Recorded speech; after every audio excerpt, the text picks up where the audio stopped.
Hello students, welcome back. आज से हम एक नई सीरीज स्टार्ट कर रहे हैं अपने वीडियो लेक्चर्स की, और जिसका टाइटल है सॉल्यूशन ऑफ साइमल्टेनियस इक्वेशंस। और पर्टिकुलरली हम कहें तो numerical solution of simultaneous equation इस सीरीज़ का नाम है। इसमें बहुत सी मेथड्स हैं और साइमल्टेनियस इक्वेशन को सॉल्व करने की मेथड्स हम इसमें डिस्कस करने वाले हैं। आज के वीडियो में हम दो मेथड डिस्कस कर रहे हैं, गॉस एलिमिनेशन मेथड और गॉस जॉर्डन मेथड।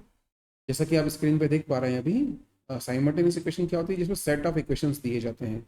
तो here we will have n number of equations with n number of equations. n number of variable है और इक्वेशन भी हमारे पास n है, राइट। तो हम स्टार्ट करते हैं आज का वीडियो। फर्स्ट जो मेथड मैं ले रहा हूँ यहाँ पर, वो हम ले रहे हैं Gauss elimination method. Gauss elimination method में मैं एक क्वेश्चन के पॉइंट ऑफ व्यू से मेथड एक्सप्लेन कर रहा हूँ पहले। तो मैं यहाँ पर कंसिडर करता हूँ एक 3/3 की इक्वेशन ले रहा हूँ। 3/3 से मेरा मतलब है the equation containing 3 variable and 3 number of equations are here. तो इक्वेशंस हैं हमारे पास a11x plus a12y plus a13z is equal to b1। Second equation है a21x plus a22y plus a23z is equal to b2।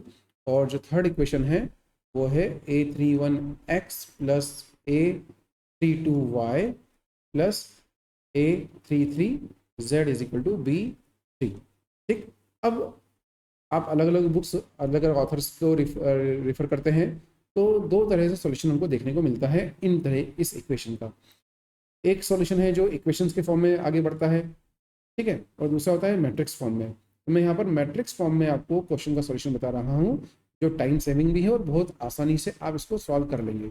अब Gauss elimination method से मैं connect करना चाहूँगा एक टर्म है जो होती है अपर ट्राइंगुलर मैट्रिक्स। ये टर्म मैं यहाँ पर इसलिए याद दिला रहा हूँ क्योंकि जब भी आप इस मेथड का सॉल्यूशन पढ़ेंगे तो वहाँ ये कहा जाता है कि जो मैट्रिक्स है या जो इक्वेशन है उसको अपर ट्राइंगुलर फॉर्म में हमें कन्वर्ट करना होता है, राइट।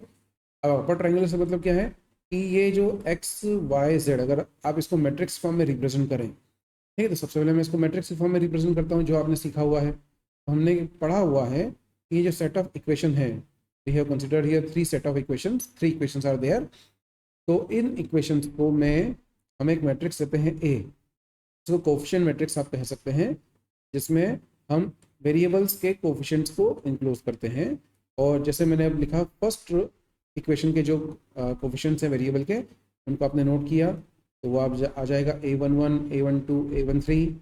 दूसरी रो है a21 a22 a33, और थर्ड में आ जाएगा a31 a32 एंड a33। ये जो मैट्रिक्स ए है इसको हम कहते हैं coefficient matrix. This matrix is called the coefficient of variable, तो हम इसको कोफिशिएंट मैट्रिक्स नाम दे सकते हैं, राइट।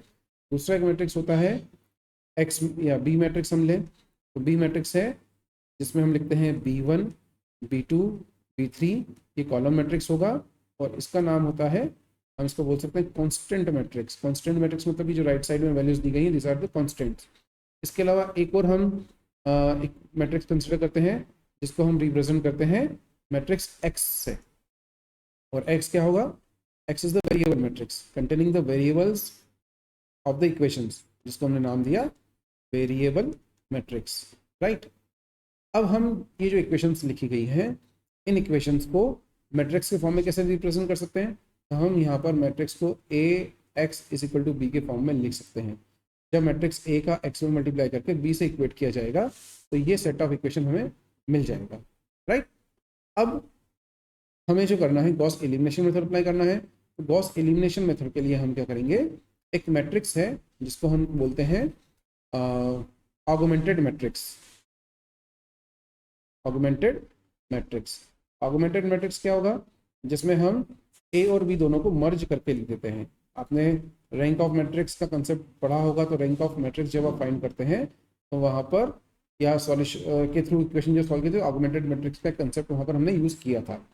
अब ऑगमेंटेड मैट्रिक्स क्या हो जाएगा? तो यहाँ पर हम लिखते हैं ऑगमेंटेड मैट्रिक्स से हमारे पास ए कॉलन बी, हमने मैट्रिक्स ए और बी को कनेक्ट कर दिया आपस में। तो पहले हम लिखेंगे matrix A, a11 a12 a13, second row में आ जाएगा a21 a22 a23, फिर आएगा लास्ट रो में a31 A32 एंड A33।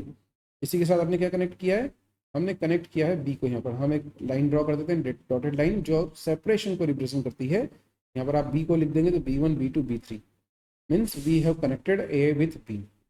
ये मैट्रिक्स होगा ऑगमेंटेड मैट्रिक्स। अब हमें क्या करना होगा, इस मैट्रिक्स को हम अपर ट्राइंगुलर मैट्रिक्स में कन्वर्ट करते हैं।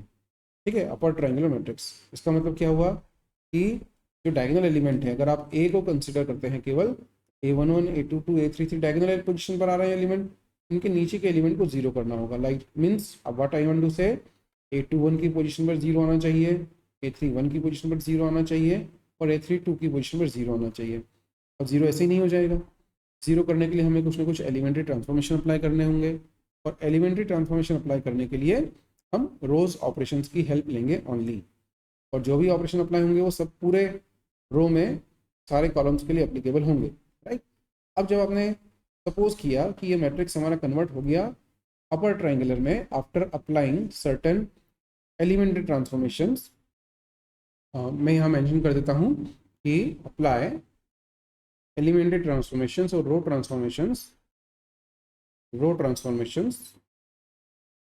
so that this matrix will be converted into upper triangular matrix, है ना। तो जो मैट्रिक्स बनेगा डेफिनेटली कुछ वैल्यूज चेंज होंगी यहाँ पर।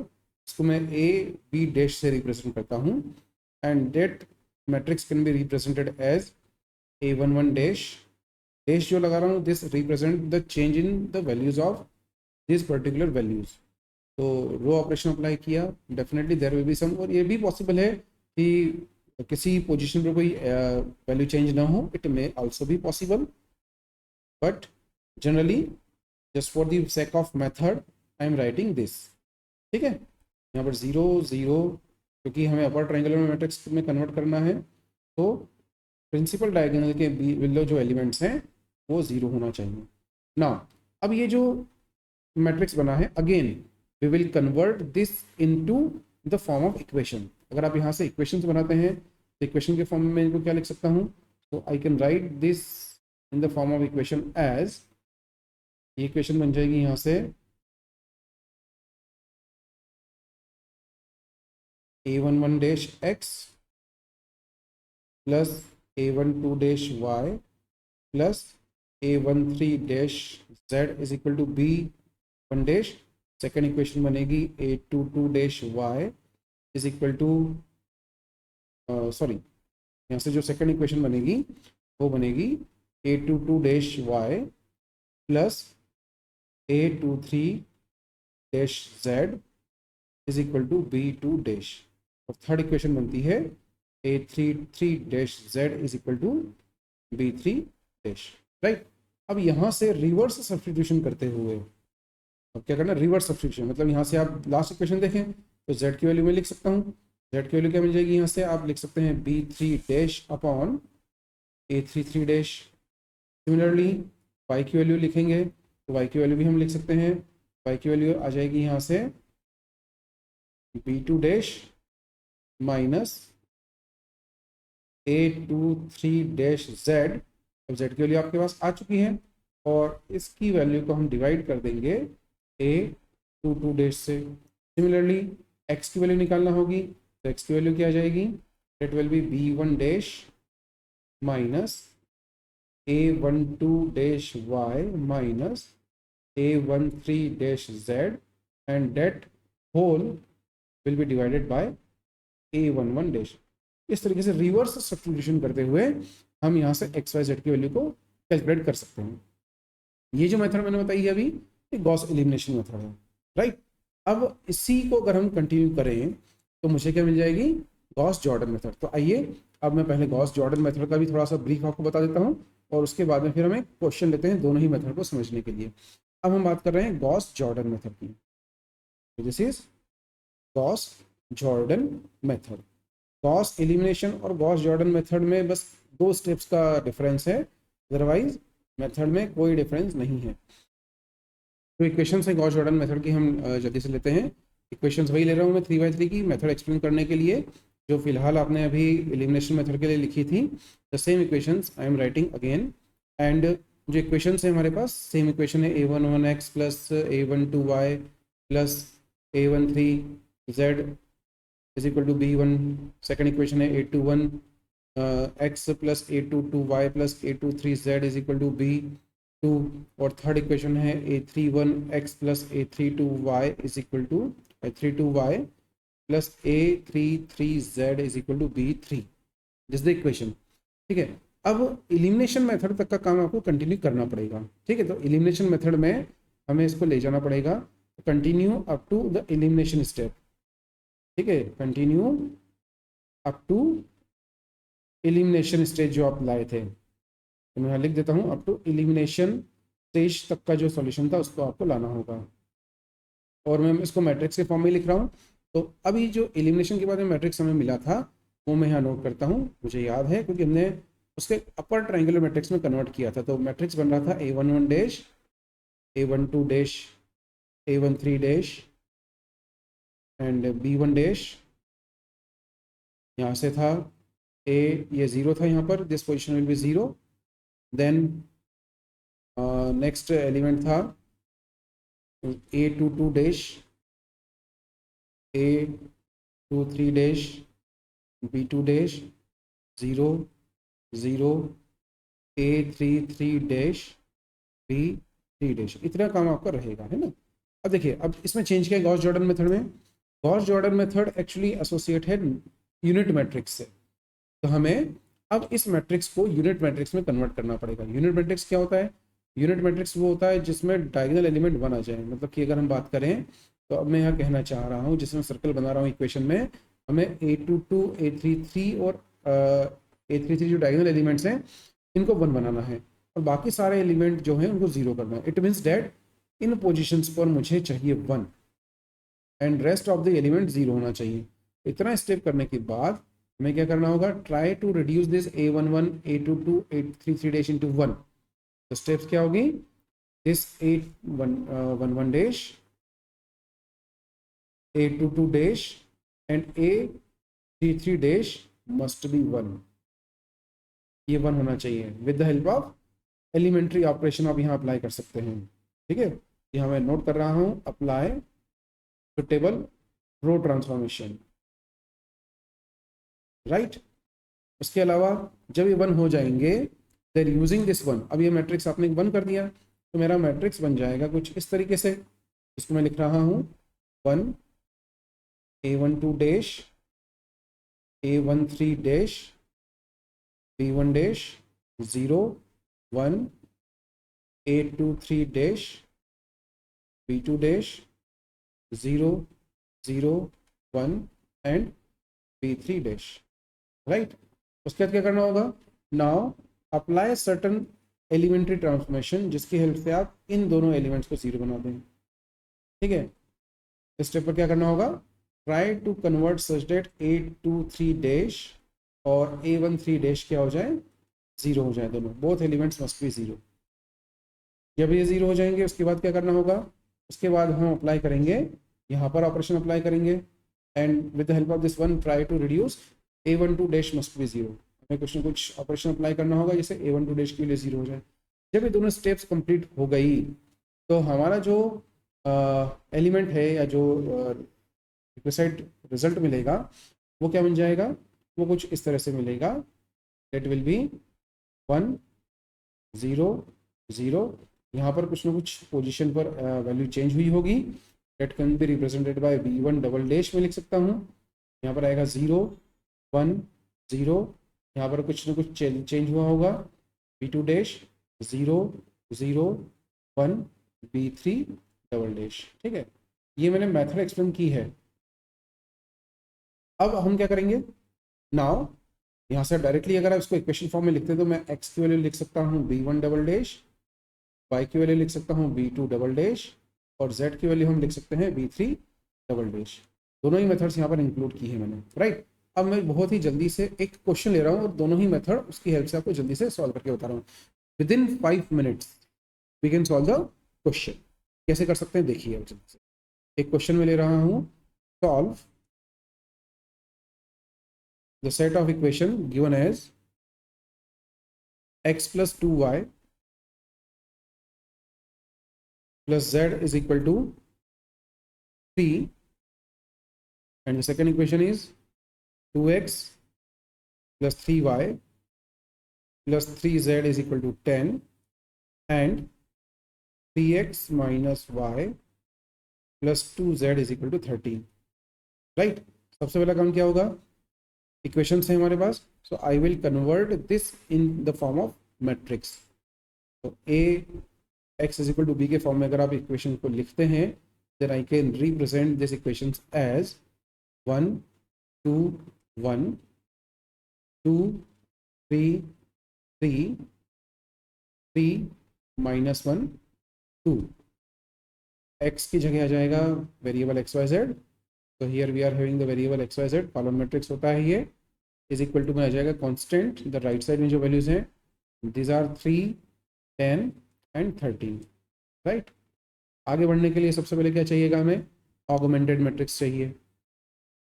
मैं दोनों ही मेथड यहाँ एक्सप्लेन करके बता रहा हूँ, पहले एलिमिनेशन पे जाएंगे और उसके बाद में हम बात करते हैं गॉस जॉर्डन मेथड की। तो फिलहाल हम बात कर रहे हैं गॉस एलिमिनेशन मेथड की। यहाँ पर एलिमिनेशन मेथड को मैं यहाँ पर अभी आपको सामने करके दिखा रहा हूँ। देखिए कॉलम मैट्रिक्स, अगर ए कॉलम भी अगर आप लिखते हैं तो क्या बन जाएगा, ए और बी को मर्ज करके लिख देते हैं 1 2 1 3। लास्ट वाला जो कॉलम है वो बी मैट्रिक्स को रिप्रेजेंट करता है, 2 3 3 10 देन 3 माइनस 1 2 13, राइट। अब जैसा कि हमने डिस्कस किया था, मुझे क्या करना होगा, 1 मुझे अपर ट्रायंगुलर मैट्रिक्स में कन्वर्ट करना है। अपर ट्रायंगुलर मैट्रिक्स से मेरा मतलब क्या है कि ये जो A11 A22 और A33 पोजीशन है, इनके नीचे के एलिमेंट 0 करना है। इट मीन्स डेट मुझे 2 ये 3 और -1 की जगह 0 डालना है। मैंने ऑपरेशन अप्लाई किया, क्या कर सकते हैं, तो देखिए जो ऑपरेशन में अप्लाई कर रहा हूँ अगर आप उन्हीं को देखते हुए काम करेंगे बहुत आसानी से क्वेश्चन को सॉल्व कर लेंगे।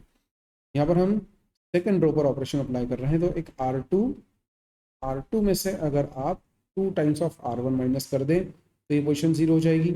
And similarly at the same time I am applying the operation R3 पर। देखिए R3 पर 3 है, तो अगर आप R3 में से 3 टाइम्स ऑफ R1 को माइनस कर देते हैं तो क्या मिल रहा है, देखिए अगर आप अप्लाई करें तो मैट्रिक्स यहाँ से बनेगा, there is no change in the first row में कोई चेंज नहीं है, तो आ जाएगा 1 2 1 3 एज इट इज।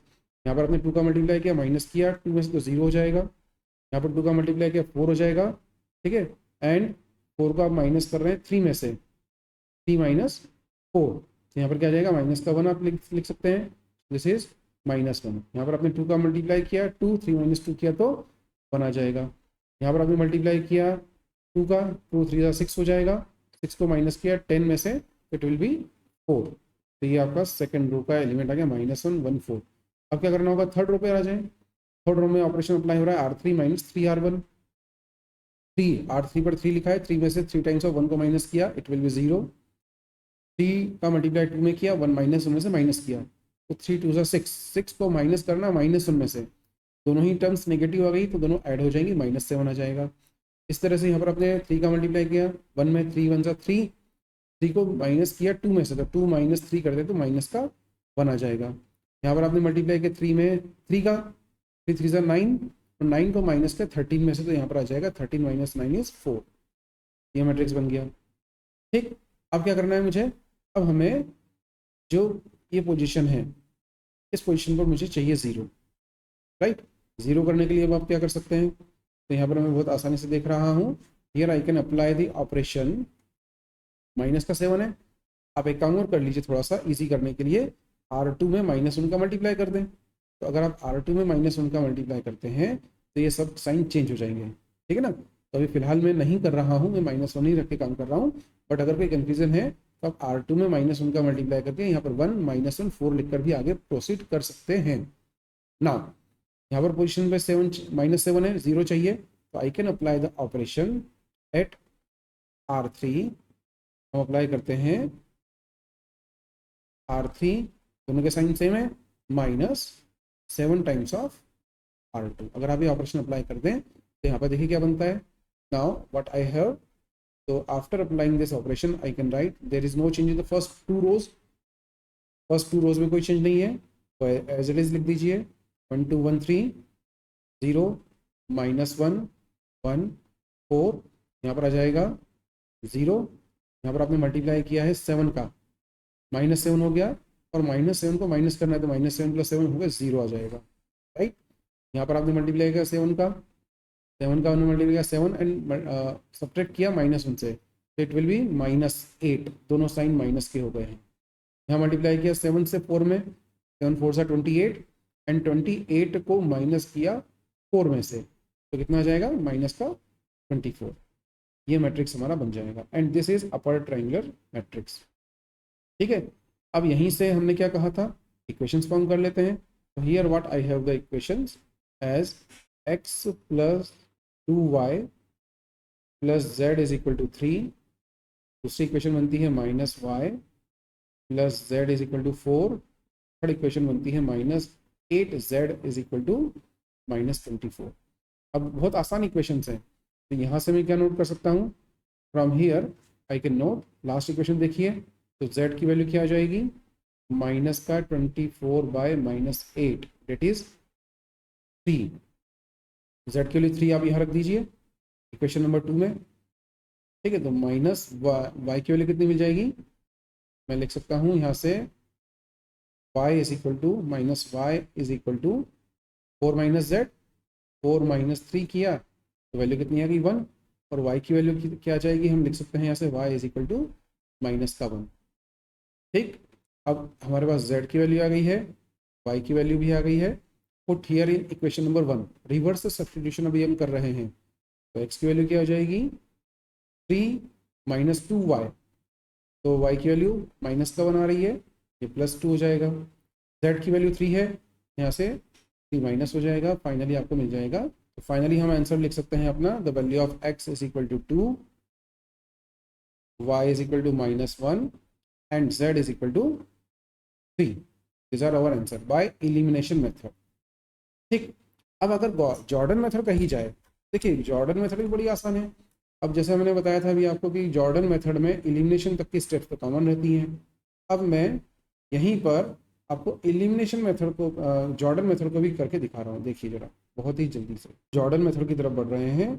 तो जॉर्डन मेथड के लिए हमने यहाँ पर सेपरेशन किया। नाउ सी, जैसा ये स्टेप जो है ये यहाँ पर कैरी फॉरवर्ड हम कर लेते हैं, एलिमिनेशन मेथड तक की स्टेप्स कॉमन रहेंगी। अब जो मैं बता रहा हूँ आपको, वो बता रहा हूँ Gauss Jordan method.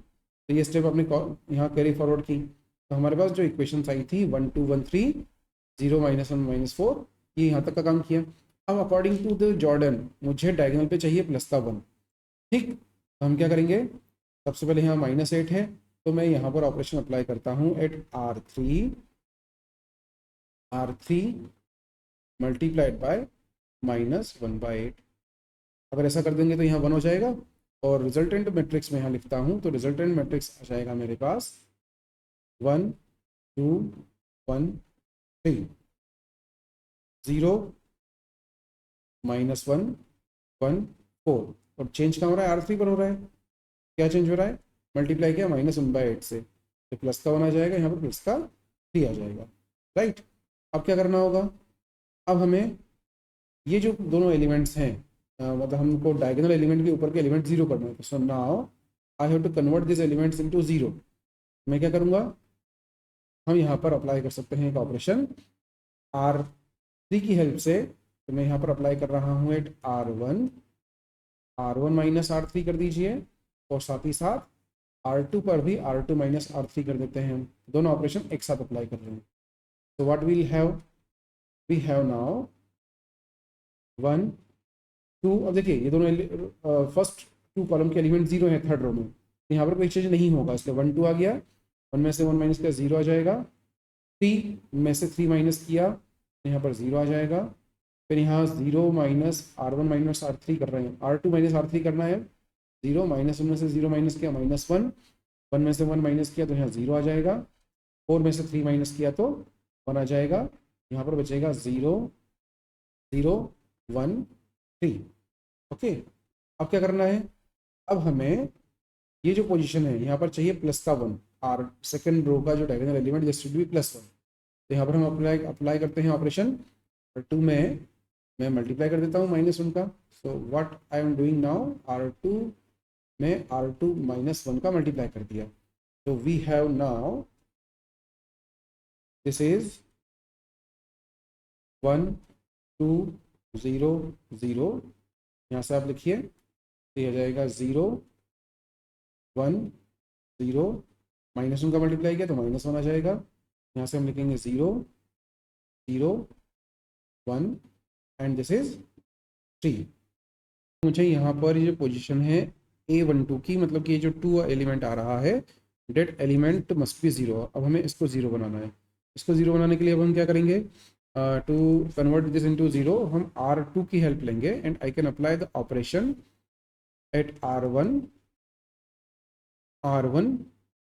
-2 times of R2। अगर आप ये ऑपरेशन अप्लाई करते हैं तो मैट्रिक्स बनेगा अब यहाँ से 1 0 0। यहाँ पर आपने R2 में 2 का मल्टीप्लाई किया और R1 में से माइनस कर रहे हैं, तो -1 में 2 का मल्टीप्लाई किया तो माइनस का 2 आ गया, और -2 को 0 में से माइनस किया तो हो जाएगा 2। यहाँ से आप लिखेंगे 0 1 0 -1 and last row will be 0 0 1 and 3। ठीक है। अब देखिए ये जो मैट्रिक्स है, इसमें अगर आप ए मैट्रिक्स को देखें, ए मैट्रिक्स मतलब क्या, तो जो कोफिशिएंट मैट्रिक्स था हमारा, that has been reduced into unit matrix. तो अगर ये यूनिट मैट्रिक्स में कन्वर्ट हो गया है, अब आप इनको इक्वेशन फॉर्म में कन्वर्ट कर दें। तो from the first row I can write, equation के फॉर्म में लिखते हैं ax = b के फॉर्म में। x की वैल्यू आ जाएगी 2, y की वैल्यू लिखेंगे तो y की वैल्यू -1 एंड z की वैल्यू आ जाएगी 3। Directly we will get the answer by Gauss Jordan method. तो ये जो हमने अभी डिस्कस किया, जो देख रहे हैं आप, दिस इज जॉर्डन मेथड। तो जॉर्डन मेथड के लिए गॉस एलिमिनेशन तक की स्टेप्स आपको कंटिन्यू करना पड़ेंगी। उसके बाद में हम लास्ट की 2 स्टेप्स में इसको जॉर्डन मेथड, मतलब कि अपर आइडेंटिटी मैट्रिक्स में रिड्यूस करके सॉल्व कर लेंगे। तो इस तरीके से हमने गॉस एलिमिनेशन और गॉस जॉर्डन मेथड को अपने इस वीडियो में आज डिस्कस किया है। अगर आपको कोई डाउट है तो आप पूछ सकते हैं, आप कमेंट करें। ठीक है, आज के वीडियो में इतना ही है। बड़े ही जल्दी हम वीडियो शेयर करेंगे जिसमें हम गॉस सेडल और गॉस जैकोबी मेथड को डिस्कस करेंगे। Thank you very much, have a nice day.